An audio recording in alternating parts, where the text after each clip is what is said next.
Good evening. The television and radio stations of the United States and their affiliated stations are proud to provide facilities for a discussion of issues in the current political campaign by the two major candidates for the presidency. The candidates need no introduction. The Republican candidate, Vice President Richard M. Nixon, and the Democratic candidate, Senator John F. Kennedy. According to rules set by the candidates themselves, each man shall make an opening statement of approximately 8 minutes duration and a closing statement of approximately 3 minutes duration.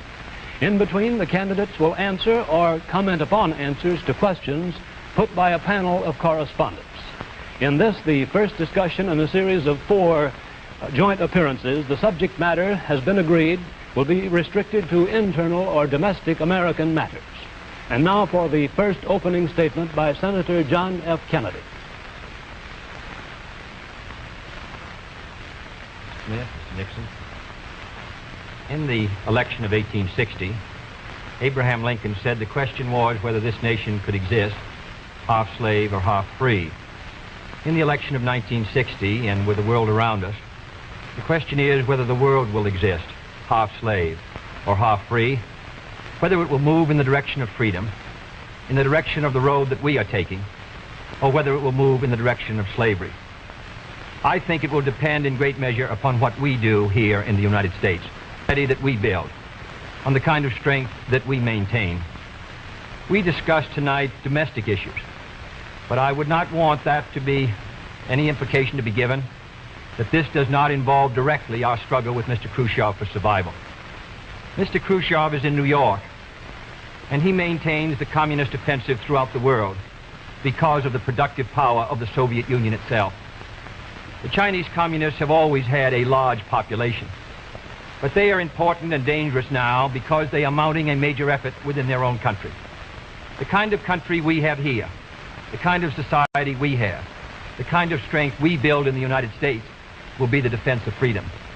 If we do well here, if we meet our obligations, if we're moving ahead, then I think freedom will be secure around the world. If we fail, then freedom fails.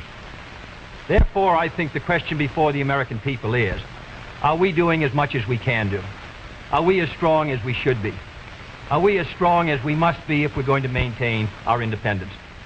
And if we're going to maintain and hold out the hand of friendship to those who look to us for assistance, to those who look to us for survival? I should make it very clear that I do not think we're doing enough, that I am not satisfied as an American with the progress that we're making.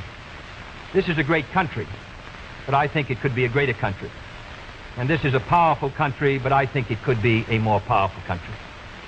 I'm not satisfied to have 50% of our steel mill capacity unused. I'm not satisfied when the United States had last year the lowest rate of economic growth of any major industrialized society in the world, because economic growth means strength and vitality. It means we're able to sustain our defenses. It means we're able to meet our commitments abroad. I'm not satisfied when we have over $9 billion worth of food, some of it rotting, even though there is a hungry world, and even though 4 million Americans wait every month for a food package from the government, which averages 5 cents a day per individual. I saw cases in West Virginia, here in the United States, where children took home part of their school lunch in order to feed their families, because I don't think we're meeting our obligation towards these Americans. I'm not satisfied when the Soviet Union is turning out twice as many scientists and engineers as we are. I'm not satisfied when many of our teachers are inadequately paid, or when our children go to school part-time shifts. I think we should have an educational system second to none.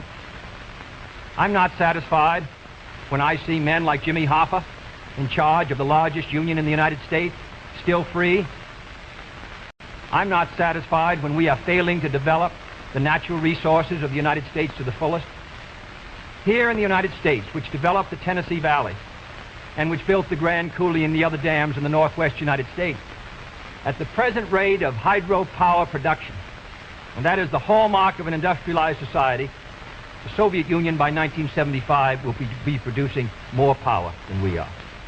These are all the things, I think, in this country that can make our society strong or can mean that it stands still. I'm not satisfied until every American enjoys his full constitutional rights. If a Negro baby is born, and this is true also of Puerto Ricans and Mexicans in some of our cities, he has about 1/2 as much chance to get through high school as a white baby. He has 1/3 as much chance to get through college as a white student. He has about 1/3 as much chance to be a professional man, about 1/2 as much chance to own a house. He has about 4 times as much chance that he'll be out of work in his life as the white baby. I think we can do better. I don't want the talents of any American to go to waste. I know that there are those who say that we want to turn everything over to the government. I don't at all. I want the individuals to meet their responsibilities. And I want the states to meet their responsibilities. But I think there is also a national responsibility. The argument has been used against every piece of social legislation in the last 25 years. The people of the United States individually could not have developed the Tennessee Valley. Collectively, they could have.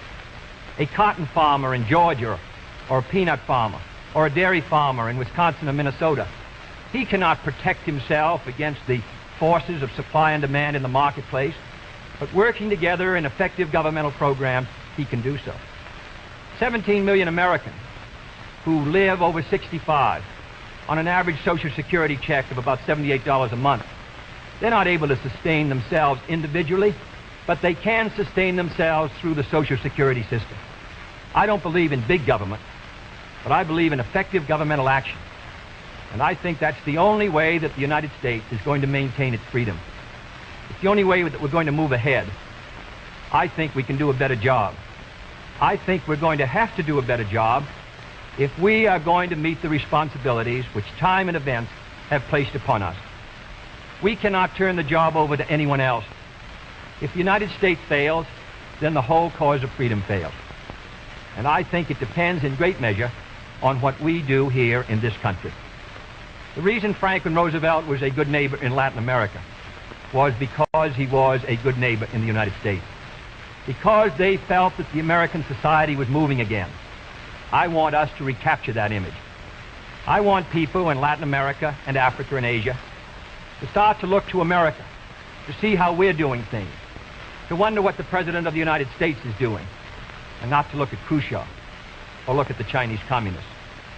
That is the obligation upon our generation. In 1933, Franklin Roosevelt said in his inaugural that this generation of Americans has a rendezvous with destiny.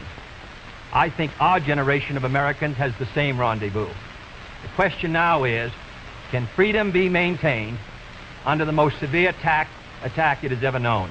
I think it can be. And I think in the final analysis, it depends upon what we do here. I think it's time America started moving again. And now the opening statement by Vice President Richard M. Nixon. Smith, Senator Kennedy. The things that Senator Kennedy has said, many of us can agree with. There is no question but that we cannot discuss our internal affairs in the United States without recognizing that they have a tremendous bearing on our international position. There is no question but that this nation cannot stand still because we are in a deadly competition. A competition not only with the men in the Kremlin, but the men in Peking. We're ahead in this competition, as Senator Kennedy, I think, has implied. But when you're in a race, the only way to stay ahead is to move ahead. And I subscribe completely to the spirit that Senator Kennedy has expressed tonight, the spirit that the United States should move ahead. Where then do we disagree? I think we disagree on the implication of his remarks tonight and on the statements that he has made on many occasions during his campaign to the effect that the United States has been standing still.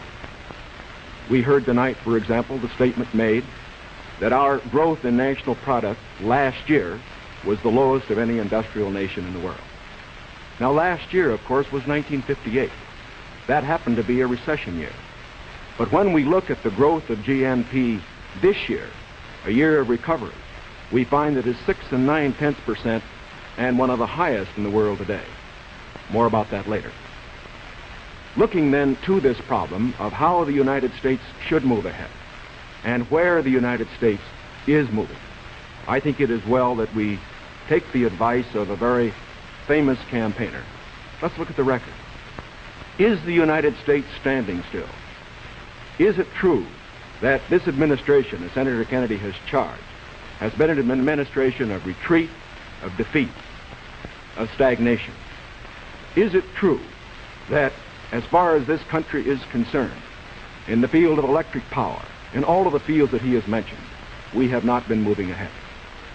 Well, we have a comparison that we can make.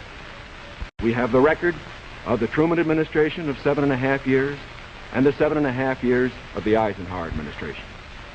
When we compare these two records in the areas that Senator Kennedy has discussed tonight, I think we find that America has been moving ahead. Let's take schools. We have built more schools in these last 7.5 years than we built in the previous 7.5, for that matter, in the previous 20 years. Let's take hydroelectric power.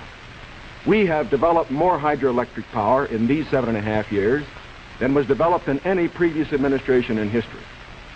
Let us take hospitals.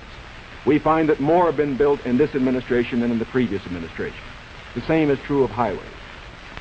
Let's put it in terms that all of us can understand. We often hear gross national product discussed, and in that respect, may I say that when we compare the growth in this administration with that of the previous administration, that then there was a total growth of 11% over 7 years. In this administration, there's been a total growth of 19% over 7 years. That shows that there's been more growth in this administration than in its predecessor. But let's not put it there. Let's put it in terms of the average family. What has happened to you? We find that your wages have gone up 5 times as much in the Eisenhower administration as they did in the Truman administration. What about the prices you pay?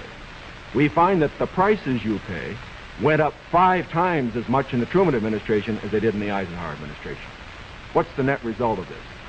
This means that the average family income went up 15% in the Eisenhower years as against 2% in the Truman years. Now, this is not standing still. But good as this record is, may I emphasize, it isn't enough. A record is never something to stand on. It's something to build on. And in building on this record, I believe that we have the secret for progress. We know the way to progress. And I think, first of all, our own record proves that we know the way. Senator Kennedy has suggested that he believes he knows the way. I respect the sincerity with which he makes that suggestion. But on the other hand, when we look at the various programs that he offers, they do not seem to be new. They seem to be simply retreads of the programs of the Truman administration which preceded it. And I would suggest that during the course of the evening he might indicate those areas in which his programs are new, where they will mean more progress than we had then. What kind of programs are we for? We are for programs that will expand educational opportunities, that will give to all Americans their equal chance for education, for all of the things which are necessary and dear to the hearts of our people. We are for programs, in addition, which will see that our medical care for the aged is much better handled than it is at the present time. Here again, may I indicate that Senator Kennedy and I are not in disagreement as to the aim. We both want to help the old people. We want to see that they do have adequate medical care. The question is the means. I think that the means that I advocate will reach that goal better than the means that he advocates. I could give better examples, but for whatever it is, whether it's in the field of housing, or health, or medical care, or schools, or the development of electric power, we have programs which we believe will move America, move her forward and build on the wonderful record that we have made over these past 7.5 years. Now, when we look at these programs, might I suggest that in evaluating them, we often have a tendency to say that the test of a program is how much you're spending. I will concede that in all the areas to which I have referred, Senator Kennedy would have the federal government spend more than I would have it spend. I costed out the cost of the Democratic platform. It runs a minimum of $13.2 billion a year more than we are presently spending, to a maximum of $18 billion a year more than we're presently spending. Now, the Republican platform will cost more too. It will cost a minimum of $4 billion a year more, a maximum of $4.9 billion a year more than we're presently spending. Now, does this mean that his program is better than ours? Not at all. Because it isn't a question of how much the federal government spends. It isn't a question of which government does the most. It's a question of which administration does the right thing. And in our case, I do believe that our programs will stimulate the creative energies of 180 million free Americans. I believe the programs that Senator Kennedy advocates will have a tendency to stifle those creative energies. I believe, in other words, that his programs would lead to the stagnation of the motive power that we need in this country to get progress. The final point that I would like to make is this. Senator Kennedy has suggested in his speeches that we lack compassion for the poor, for the old, and for others that are unfortunate. Let us understand throughout this campaign that his motives and mine are sincere. I know what it means to be poor. I know what it means to see people who are unemployed. I know Senator Kennedy feels as deeply about these problems as I do. But our disagreement is not about the goals for America, but only about the means to reach those goals. Thank you, Mr. Nixon. That completes the opening statements, and now the candidates will answer questions or comment upon one another's answers to questions put by correspondents of the networks. The correspondents. I'm Sandra Van Oker, NBC News. I'm Charles Warren, Mutual News. I'm Stuart Novin, CBS News. Bob Fleming, ABC News. The first question to Senator Kennedy from Mr. Fleming. Senator, the Vice President in his campaign has said that you are naive and at times immature. He has raised the question of leadership. On this issue, why do you think people should vote for you rather than the Vice President? Well, the Vice President and I came to the Congress together, 1946. We both served in the Labor Committee. I've been there now for 14 years, the same period of time that he has. So that our experience in government is comparable. Secondly, I think the question is, what are the programs that we advocate? What is the party record that we lead? I come out of the Democratic Party, which in this century has produced Woodrow Wilson and Franklin Roosevelt and Harry Truman, and which supported and sustained these programs which I've discussed tonight. Mr. Nixon comes out of the Republican Party. He was nominated by it. And it is a fact that through most of these last 25 years, the Republican leadership has opposed federal aid for education, medical care for the aged, development of the Tennessee Valley, development of our natural resources. I think Mr. Nixon is an effective leader of his party. I hope he would grant me the same. The question before us is, which point of view and which party do we want to lead the United States? Mr. Nixon, would you like to comment on that statement? I have no comment. The next question, Mr. Novin. Mr. Vice President, your campaign stresses the value of your 8-year experience, and the question arises as to whether that experience was as an observer or as a participant or as an initiator of policy making. Would you tell us, please, specifically what major proposals you have made in the last 8 years that have been adopted by the administration? It would be rather difficult to cover them in 2.5 minutes.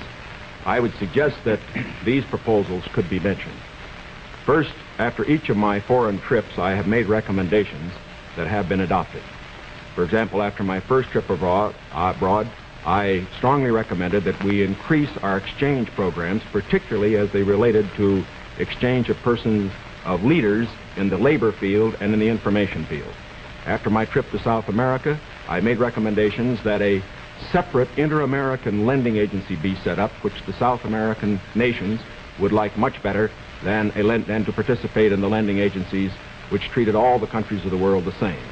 I have made other recommendations after each of the other trips. For example, after my trip abroad to Hungary, I made some recommendations with regard to the Hungarian refugee situation, which were adopted not only by the President, but some of them were enacted into law by the Congress.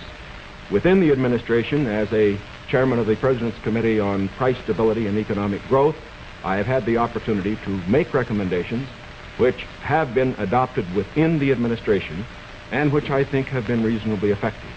I know Senator Kennedy suggested in a speech at Cleveland yesterday that that committee had not been particularly effective. I would only suggest that while we do not take the credit for it, I would not presume to, that since that committee has been formed, the price line has been held very well within the United States.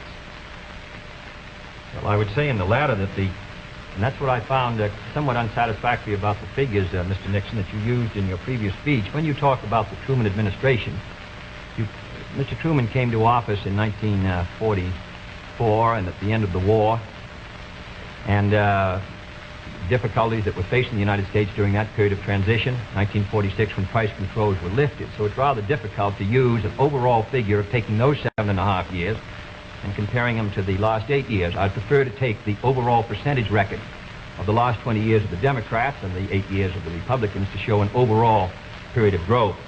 In regard to price stability, I'm not aware that that committee did produce recommendations that ever were certainly before the Congress from the point of view of legislation in regard to controlling prices.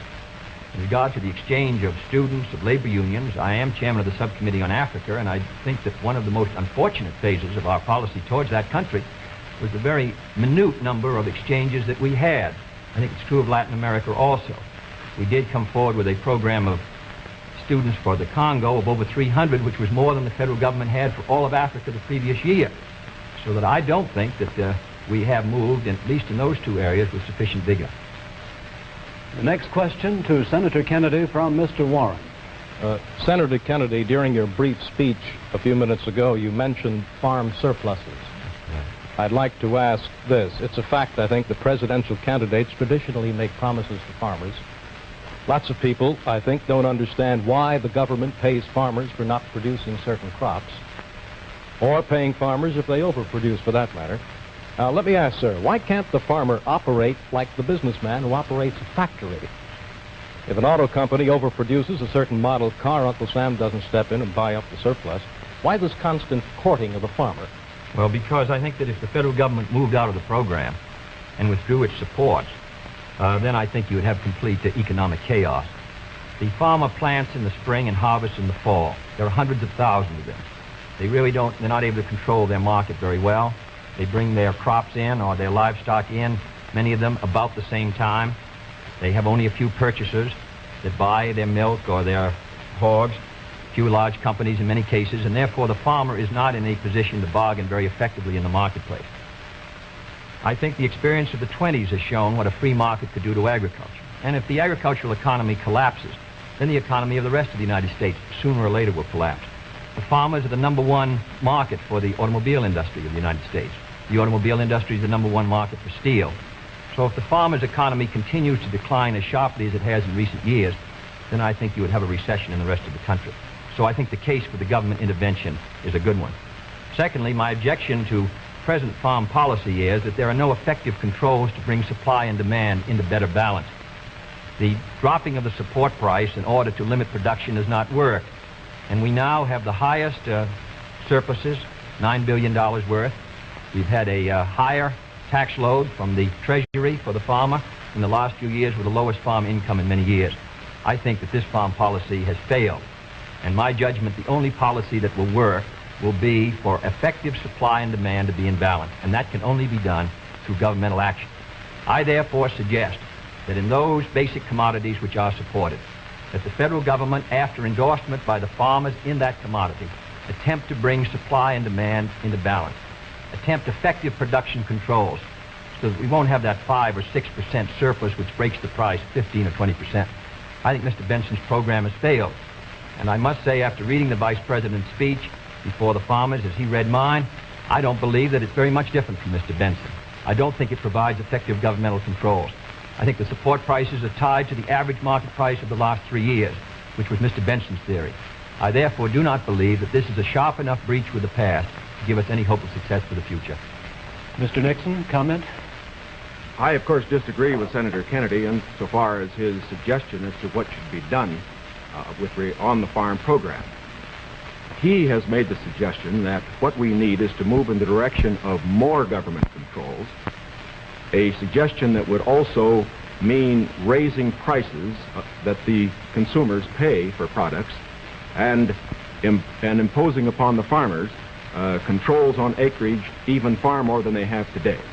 I think this is the wrong direction. I don't think this has worked in the past. I do not think it will work in the future. The program that I have advocated is one which departs from the present program that we have in this respect. It recognizes that the government has a responsibility to get the farmer out of the trouble he presently is in because the government got him into it. And that's the fundamental reason why we can't let the farmer go by himself at the present time. The farmer produced these surpluses because the government asked him to through legislation during the war. Now that we have these surpluses, it's our responsibility to indemnify the farmer during that period that we get rid of the surpluses. Until we get the surpluses off the farmer's back, however, we should have a program, such as I announced, which will see that farm income holds up. But I would propose holding that income up, not through a type of program that Senator Kennedy has suggested that would raise prices, but one that would indemnify the farmer, pay the farmer in kind from the products which are in surplus. The next question to Vice President Nixon from Mr. Van Oker. Mr. Vice President, since the question of executive leadership is a very important campaign issue, I'd like to follow Mr. Noven's question. Now, Republican campaign slogans, you see them on signs around the country, as we did last week, say, it's experience that counts. That's over a picture of yourself, sir, implying that you've had more governmental executive decision-making experience than your opponent. Now, in his news conference on August 24th, President Eisenhower was asked to give one example of a major idea of yours that he adopted. His reply was, and I'm quoting, "If you give me a week, I might think of one. I don't remember." Now, that was a month ago, sir, and the President hasn't brought it up since. And I'm wondering, sir, if you can clarify which version is correct, the one put out by Republican campaign leaders or the one put out by President Eisenhower? Well, I would suggest, Mr. Van Oker, that if you know the President, that was probably a facetious remark. I would also suggest that insofar as his statement is concerned, that I think it would be improper for the President of the United States to disclose the instances in which members of his official family had made recommendations, as I have made them through the years, to him which he has accepted or rejected. The President has always maintained, and very properly so, that he is entitled to get what advice he wants from his cabinet and from his other advisors without disclosing that to anybody, including, as a matter of fact, to Congress. Now, I can only say this. Through the years, I have sat in the National Security Council. I have been in the cabinet. I have met with the legislative leaders. I have met with the President when he made the great decisions with regard to Lebanon, Kimoy Matsu, other matters. The President has asked for my advice. I have given it. Sometimes my advice has been taken. Sometimes it is not. I do not say that I have made the decision, and I would say that no president should ever allow anybody else to make the major decisions. The President only makes the decisions. All that his advisors do is to give counsel when he asks for it. As far as what experience counts and whether that is experience that counts, that isn't for me to say. I can only say that my experience is there for the people to consider. Senator Kennedy's is there for the people to consider. As he pointed out, we came to the Congress in the same year. His experience has been different from mine. Mine has been in the executive branch. His has been in the legislative branch. I would say that the people now have the opportunity to evaluate his as against mine, and I think both he and I are going to abide by whatever the people decide. Senator Kennedy? Well, I'll just say that the question is of experience, and the question also is what our judgment is of the future, and what our goals are for the United States, and what ability we have to implement those goals. Abraham Lincoln came to the presidency in 1860 after a rather little-known session in the House of Representatives, and after being defeated for the Senate in 58 and was a distinguished president. There is no certain road to the presidency. There are no guarantees that if you take one road or another that you will be a successful president. I have been in the Congress for 14 years. I have voted in the last 8 years. When the Vice President was presiding over the Senate and meeting his other responsibilities, I have met decisions over 800 times on matters which affect not only the domestic security of the United States, but as a member of the Senate Foreign Relations Committee. The question really is, which candidate and which party can meet the problems that the United States is going to face in the 60s? The next question to Senator Kennedy from Mr. Novens. Senator Kennedy, in connection with these problems of the future that you speak of and the program that you enunciated earlier in your direct talk, you call for expanding some of the welfare programs for schools, for teacher salaries, medical care, and so forth, but you also call for reducing the federal debt. And I'm wondering how you if you're president in January, would go about paying the bill for all this? Does this mean that I did not advocate reducing the federal debt because I don't believe that you're going to be able to reduce the federal debt very much in 1961, 2, or 3. I think you have heavy obligations which affect our security, which we're going to have to meet. And therefore, I've never suggested we should be able to retire the debt substantially or even at all in 1961 or 2. Senator, I believe in one of your speeches you suggested that reducing the interest rate would help toward... No, not reducing the interest. Reducing the interest rate, in my judgment, the hard money, tight money policy, fiscal policy of this administration has contributed to the slowdown in our economy, which helped bring the recession of '54, which made the recession of '58 rather intense, and which has slowed somewhat our economic activity in 1960. What I have talked about, however, the kind of programs that I talk about, in my judgment, are fiscally sound. Medical care for the aged, I would put under Social Security. The Vice President and I disagree on this. The program, the Javits-Nixon or the Nixon-Javits program, would have cost, if fully used, $600 million by the government per year and $600 million by the state. The program which I advocated, which failed by 5 votes in the United States Senate, would have put medical care for the aged in Social Security and would have been paid for through the Social Security system and the Social Security tax. Secondly, I support federal aid to education and federal aid for teachers' salaries. I think that's a good investment. I think we're going to have to do it. And I think to heap the burden further on the property tax, which is already strained in many of our communities, will ensure, in my opinion, that many of our children will not be adequately educated and many of our teachers not adequately compensated. There is no greater return to an economy or to a society than an educational system second to none. On the question of the development of natural resources, I would pay as you go, in the sense that they would be balanced and the power revenues would bring back sufficient money to finance the projects in the same way as the Tennessee Valley. I believe in the balanced budget, and the only conditions under which I would unbalance the budget would be if there was a grave national emergency or a serious recession. Otherwise, with a steady rate of economic growth, and Mr. Nixon and Mr. Rockefeller in their meeting said a 5% economic growth would bring by 1962 $10 billion extra in tax revenues. Whatever is brought in, I think that we can finance essential programs within a balanced budget if business remains orderly. Yes, I think what Mr. Nova was referring to was not one of Senator Kennedy's speeches, but the Democratic platform, which did mention cutting the national debt. I think, too, that it should be pointed out that, of course, it is not possible, particularly under the proposals that Senator Kennedy has advocated, either to cut the national debt or to reduce taxes. As a matter of fact, it will be necessary to raise taxes. As Senator Kennedy points out, that as far as his one proposal is concerned, the one for medical care for the aged, that would be financed out of Social Security. That, however, is raising taxes for those who pay Social Security. He points out that he would make pay-as-you-go be the basis for our natural resources development. For our natural resources development, which I also support incidentally, however, whenever you appropriate money for one of these projects, you have to pay now and appropriate the money, and while they eventually do pay out, it doesn't mean that the government doesn't have to put out the money this year. And so I would say that in all of these proposals that Senator Kennedy has made, they will result in one of two things. Either he has to raise taxes or he has to unbalance the budget. If he unbalances the budget, that means you have inflation, and that will be, of course, a very cruel blow to the very people, the older people that we've been talking about. As far as aid for school construction is concerned, I favor that, as Senator Kennedy did in January of this year, when he said he favored that rather than aid to teacher salaries. I favor that because I believe that's the best way to aid our schools without running any risk whatever of the federal government telling our teachers what to teach. The next question to Vice President Nixon from Mr. Warren. Mr. Vice President, you mentioned schools. It was just yesterday, I think you asked for a crash program to raise education standards.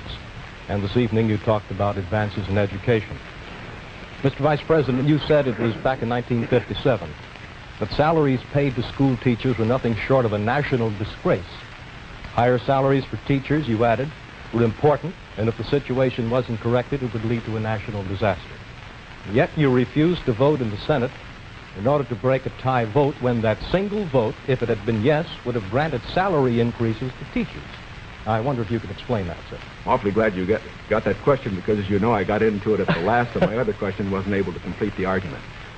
I think that the reason that I voted against having the federal government pay teacher salaries was probably the very reason that concerned Senator Kennedy when in January of this year in his kickoff press conference he said that he favored aid for school construction, but at that time did not feel that there should be aid for teacher salaries. At least that's the way I read his remarks. Now, why should there be any question about the federal government aiding teacher salaries? Why did Senator Kennedy take that position then? Why do I take it now? We both took it then, and I take it now for this reason. We want higher teacher salaries. We need higher teacher salaries. But we also want our education to be free of federal control. When the federal government gets the power to pay teachers, inevitably, in my opinion, it will acquire the power to set standards and to tell the teachers what to teach. I think this would be bad for the country. I think it would be bad for the teaching profession. There is another point that should be made. I favor higher salaries for teachers. But as Senator Kennedy said in January of this year in the same press conference, the way that you get higher salaries for teachers is to support school construction, which means that all the local school districts in the various states then have money which is freed to raise the standards for teacher salaries. I should also point out this. Once you put the responsibility on the federal government for paying a portion of teacher salaries, your local communities and your states are not going to meet the responsibility as much as they should. I believe, in other words, that we have seen the local communities in the states assuming more of that responsibility. Teacher salaries, very fortunately, have gone up 50% in the last 8 years, as against only a 34% rise for other salaries. This is not enough. It should be more. But I do not believe that the way to get more salaries for teachers is to have the federal government get in with a massive program. My objection here is not the cost in dollars. My objection here is the potential cost in controls and eventual freedom for the American people by giving the federal government power over education, and that is the greatest power a government can have. Senator Kennedy's comment? When the Vice President quotes me in January 60, I do not believe the federal government should pay directly teacher salaries, but that was not the issue before the Senate in February. The issue before the Senate was that the money would be given to the state. The state then could determine whether the money would be spent for school construction or teacher salary. On that question, the Vice President and I disagreed. I voted in favor of that proposal and supported it strongly because I think that that provided assistance to our teachers for their salaries without any chance of federal control. And it is on that vote that Mr. Nixon and I disagreed, and his tie vote defeated. His breaking the tie defeated the proposal. I don't want the federal government paying teachers' salaries directly. But if the money will go to the states, and the states can then determine whether it shall go for school construction or for teachers' salaries, in my opinion, you protect the local authority over the school board and the school committee. And therefore, I think that was a sound proposal, and that is why I supported it, and I regret that it did not pass. Secondly, there have been statements made that the Democratic platform would cost a good deal of money, and that I'm in favor of unbalancing the budget. That is wholly wrong, wholly in error, and it is a fact that in the last 8 years, the Democratic Congress has reduced the request for the appropriation by over $10 billion. That is not my view, and I think it ought to be stated very clearly on the record. My view is that you can do these programs, and they should be carefully drawn within a balanced budget if our economy is moving ahead. The next question to Senator Kennedy from Mr. Van Oker. Senator, you've been promising the voters that if you are elected president, you'll try and push through Congress bills on medical aid to the aged, a comprehensive minimum hourly wage bill, federal aid to education. Now, in the August post-convention session of the Congress, when you at least held up the possibility you could one day be president, and when you had overwhelming majorities, especially in the Senate, you could not get action on these bills. Now, how do you feel that you'll be able to get them in January if you weren't able to get them in August? If I may take the bills, we did pass in the Senate a bill to provide a $1.25 minimum wage. It failed because the House did not pass it, and the House failed by 11 votes. And I might say that 2/3 of the Republicans in the House voted against a $1.25 minimum wage, and a majority of the Democrats sustained it. Nearly 2/3 of them voted for the $1.25. We were threatened by a veto if we passed a $1.25. It's extremely difficult, with the great power that the president does, to pass any bill when the president is opposed. All the president needs to sustain his veto of any bill is 1/3 +1 in either the House or the Senate. Secondly, we passed a federal aid to education bill in the Senate. It failed to come to the floor of the House of Representatives. It was killed in the Rules Committee. And it is a fact in the August session that the 4 members of the Rules Committee who were Republicans, joining with 2 Democrats, voted against sending the education bill to the floor of the House. 4 Democrats voted for it. Every Republican on the Rules Committee voted against sending that bill to be considered by the members of the House of Representatives. Thirdly, on medical care for the aged. This is the same fight that's been going on for 25 years in Social Security. We wanted to tie it to Social Security. We offered an amendment to do so. 44 Democrats voted for it. 1 Republican voted for it. And we were informed at the time it came to a vote that if it was adopted, the President of the United States would veto it.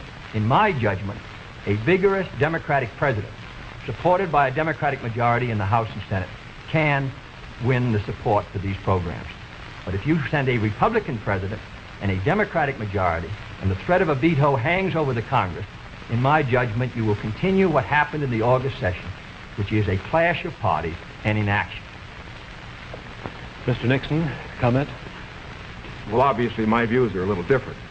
First of all, I don't see how it's possible for a 1/3 of a body, such as the Republicans have in the House and the Senate, to stop 2/3 if the 2/3 are adequately led. I would say, too, that when Senator Kennedy refers to the action of the House Rules Committee, there are 8 Democrats on that committee and 4 Republicans. It would seem to me, again, that it is very difficult to blame the 4 Republicans for the 8 Democrats not getting something through that particular committee. I would say further that to blame the President and his veto power for the inability of the Senator and his colleague to get action in this special session misses the mark. When the President exercises his veto power, he has to have the people behind him, not just a third of the Congress. Because let's consider it. If the majority of the members of the Congress felt that these particular proposals were good issues, majority of those who were Democrats, why didn't they pass them and send to the President and get a veto and have an issue?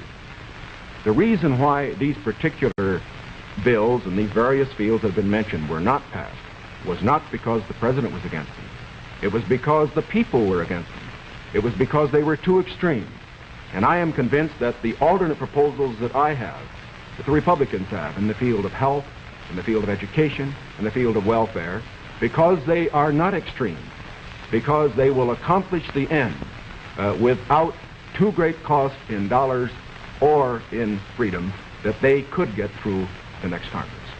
The next question to Vice President Nixon from Mr. Fleming. Mr. Vice President, do I take it then you believe that you could work better with Democratic majorities in the House and Senate, and Senator Kennedy could work with Democratic majorities in the House and Senate? I would say this, that we, of course, expect to pick up some seats in both in the House and the Senate. We would hope to control the House, to get a majority in the House in this election. We cannot, of course, control the Senate. I would say that a president will be able to lead. A president will be able to get his program through to the effect that he has the support of the country, the support of the people.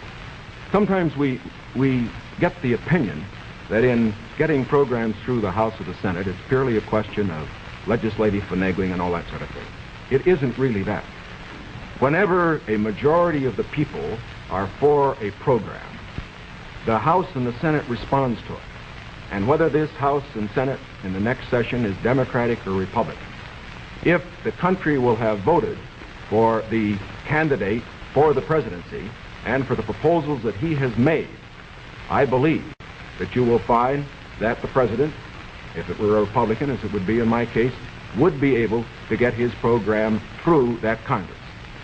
Now, I also say that as far as Senator Kennedy's proposals are concerned, that, again, the question is not simply one of a presidential veto stopping programs. You must always remember that a president can't stop anything unless he has the people behind him. And the reason President Eisenhower's vetoes have been sustained, the reason the Congress does not send up bills to him which they think will be vetoed, is because the people and the Congress, a majority of them, know the country is behind the president. Senator Kennedy? Well, now let's look at these bills that the Vice President suggests were too extreme. One was a bill for $1.25 an hour for anyone who works in a store or company that has $1 million a year business. I don't think that's extreme at all. And yet nearly 2/3 to 3/4 of the Republicans in the House of Representatives voted against that proposal. Secondly was the federal aid to education bill. It was a very, because of the defeat of teacher salaries, it was not a bill that met, in my opinion, the need. The fact of the matter is, it was a bill that was less than you recommended, Mr. Nixon, this morning in your proposal. It was not an extreme bill. And yet we could not get one Republican to join. At least, I think, 4 of the 8 Democrats voted to send it to the floor of the House, not one Republican, and they joined with those Democrats who were opposed to it. I don't say the Democrats are united in their support of the program, but I do say a majority are, and I say a majority of the Republicans are opposed to it. The third is medical care for the aged, which is tied to Social Security, which is financed out of Social Security funds. Does not put a deficit on the Treasury. The proposal advanced by you and by Mr. Javits would have cost $600 million. Mr. Rockefeller rejected it in New York, said he didn't agree with the financing at all, said it ought to be on Social Security. So these are 3 programs which are quite moderate. I think it shows the difference between the 2 parties. One party is ready to move in these programs, the other party gives them lip service. Mr. Warren's question for Senator Kennedy. Senator Kennedy, on another subject, communism is so often described as an ideology or a belief that exists somewhere other than in the United States. Let me ask you, sir, just how serious a threat to our national security are these communist subversive activities in the United States today? Well, I think they're serious. I think it's a matter that we should continue to give great care and attention to. We should support the laws which the United States has passed in order to protect us from those who would destroy us from within. We should sustain the Department of Justice in its efforts and the FBI, and we should be continually alert. I think if the United States is maintaining a strong society here in the United States, I think that we can meet any internal threat. The major threat is external and will continue. Mr. Nixon, comment? I agree with Senator Kennedy's appraisal generally in this respect. The question of communism within the United States has been one that has worried us in the past. It is one that will continue to be a problem for years to come. We have to remember that the Cold War that Mr. Khrushchev is waging and his colleagues are waging is waged all over the world, and it's waged right here in the United States. That's why we have to continue to be alert. It is also essential in being alert that we be fair. Fair because by being fair, we uphold the very freedoms that the communists would destroy. We uphold the standards of conduct which they would never follow. And in this connection, I think that we must look to the future, having in mind the fact that we fight communism at home, not only by our laws to deal with communists, the few who do become communists and the few who do become fellow travelers, but we also fight communism at home by moving against those various injustices which exist in our society, which the communists feed upon. And in that connection, I again would say that while Senator Kennedy says we are for the status quo, I do believe that he would agree that I am just as sincere in believing that my proposals for federal aid to education, my proposals for health care, are just as sincerely held as his. The question, again, is not one of goals. We're for those goals. It's one of means. Mr. Van Oker's question for Vice President Nixon. Mr. Vice President, in one of your earlier statements, you said, we've moved ahead, we've built more schools, we've built more hospitals. Now, sir, isn't it true that the building of more schools is a local matter for financing? Were you claiming that the Eisenhower administration was responsible for the building of these schools, or is it the local school districts that provide for them? Not at all. As a matter of fact, your question brings out a point that I'm very glad to make. Too often, in appraising whether we are moving ahead or not, we think only of what the federal government is doing. Now, that isn't the test of whether America moves. The test of whether America moves is whether the federal government, plus the state government, plus the local government, plus the biggest segment of all, individual enterprise, moves. We have, for example, a gross national product of approximately $500 billion. Roughly $100 billion to $125 billion of that is the result of government activity. $400 billion, approximately, is a result of what individuals do. Now, the reason the Eisenhower administration has moved, the reason that we've had the funds, for example, locally, to build the schools and the hospitals and the highways, to make the progress that we have is because this administration has encouraged individual enterprise. And it has resulted in the greatest expansion of the private sector of the economy that has ever been witnessed in an 8-year period. And that is growth. That is the growth that we are looking for. It is the growth that this administration has supported and that its policies have stimulated. Senator Kennedy? Well, I must say, I think the reason that the schools have been constructed is because the local school districts were willing to increase the property taxes to a tremendously high figure, in my opinion, almost to the point of diminishing returns, in order to sustain these schools. Secondly, I think we have a rich country, and I think we have a powerful country. I think what we have to do, however, is have the president and the leadership set before our country exactly what we must do in the next decade if we're going to maintain our security in education, in economic growth, in development of natural resources. The Soviet Union is making great gains. It isn't enough to compare what might have been done 8 years ago, or 10 years ago, or 15 years ago, or 20 years ago. I want to compare what we're doing with what our adversaries are doing, so that by the year 1970, the United States is ahead in education, in health, in building, in homes, in economic strength. I think that's the big assignment, the big task, the big function of the federal government. Can I have the summation time, please? We've completed our questions and our comments, and in just a moment we'll have the summation time. This will allow 3 minutes and 20 seconds for the summation by each candidate. 3 minutes and 20 seconds for each candidate. Vice President Nixon, will you make the first summation? Thank you, Mr. Smith. Senator Kennedy, first of all, I think it is well to put in perspective where we really do stand with regard to the Soviet Union in this whole matter of growth. The Soviet Union has been moving faster than we have, but the reason for that is obvious. They start from a much lower base. Although they have been moving faster in growth than we have, we find, for example, today, that their total gross national product is only 44% of our total gross national product. That's the same percentage that it was 20 years ago. And as far as the absolute gap is concerned, we find that the United States is even further ahead than it was 20 years ago. Is this any reason for complacency? Not at all. Because these are determined men. They are fanatical men. And we have to get the very most out of our economy. I agree with Senator Kennedy completely on that score. Where we disagree is in the means that we would use to get the most out of our economy. I respectfully submit that Senator Kennedy too often would rely too much on the federal government, on what it would do to solve our problems, to stimulate growth.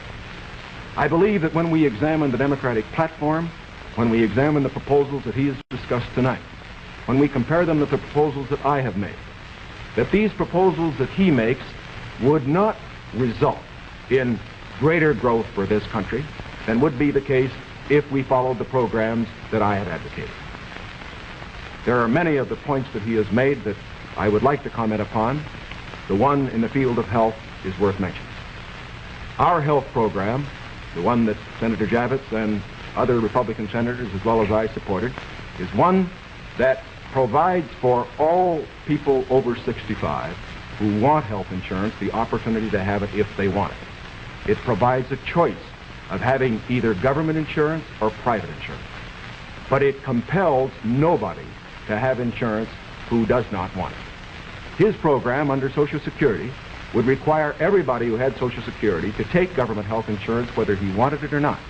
And it would not cover several million people who are not covered by Social Security at all.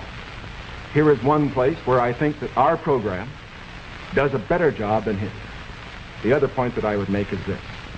This downgrading of how much things cost, I think many of our people will understand better when they look at what happened during the Truman administration when the government was spending more than it took in. We found savings over a lifetime eaten up by inflation. We found the people who could least afford it, people on retired incomes, people on fixed incomes, we found them unable to meet their bills at the end of the month. It is essential that a man who's president of this country certainly stand for every program that will mean for growth.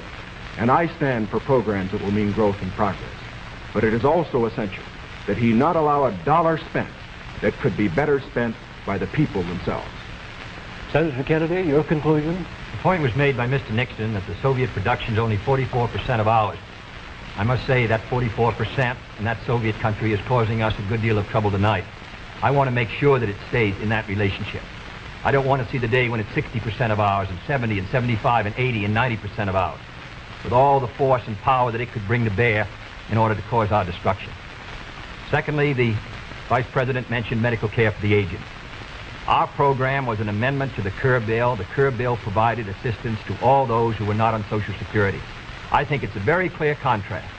In 1935, when the Social Security Act was written, 94 out of 95 Republicans voted against it. And Mr. Landon ran in 1936 to repeal it. In August of 1960, when we tried to get it again, but this time for medical care, we received the support of one Republican in the Senate on this occasion. Thirdly, I think the question before the American people is, as they look at this country and as they look at the world around them, the goals are the same for all Americans. The means are at question. The means are at issue. If you feel that everything that is being done now is satisfactory, that the relative power and prestige and strength of the United States is increasing in relation to that of the communists, that we are gaining more security, that we are achieving everything as a nation that we should achieve, that we're achieving a better life for our citizens and greater strength, then I agree. I think you should vote for Mr. Nixon. But if you feel that we have to move again in the 60s, that the function of the president is to set before the people the unfinished business of our society, as Franklin Roosevelt did in the 30s, the agenda for our people, what we must do as a society to meet our needs in this country and protect our security and help the cause of freedom. As I said at the beginning, the question before us all, that faces all Republicans and all Democrats, is, can freedom in the next generation conquer, or are the communists going to be successful? That's the great issue. And if we meet our responsibilities, I think freedom will conquer. If we fail to move ahead, if we fail to develop sufficient military and economic and social strength here in this country, then I think that the tide could begin to run against us. And I don't want historians 10 years from now to say, these were the years when the tide ran out for the United States. I want them to say, these were the years when the tide came in. These were the years when the United States started to move again. That's the question before the American people, and only you can decide what you want this country to be, what you want to do with the future. I think we're ready to move, and it is to that great task, if we're successful, that we will address ourselves. Thank you very much, gentlemen. This hour has gone by all too quickly. Thank you very much for permitting us to present the next President of the United States on this unique program. I've been asked by the candidates to thank the American networks and the affiliated stations for providing time and facilities for this joint appearance. Other debates in this series will be announced later and will be on different subjects. This is Howard K. Smith. Good night from Chicago.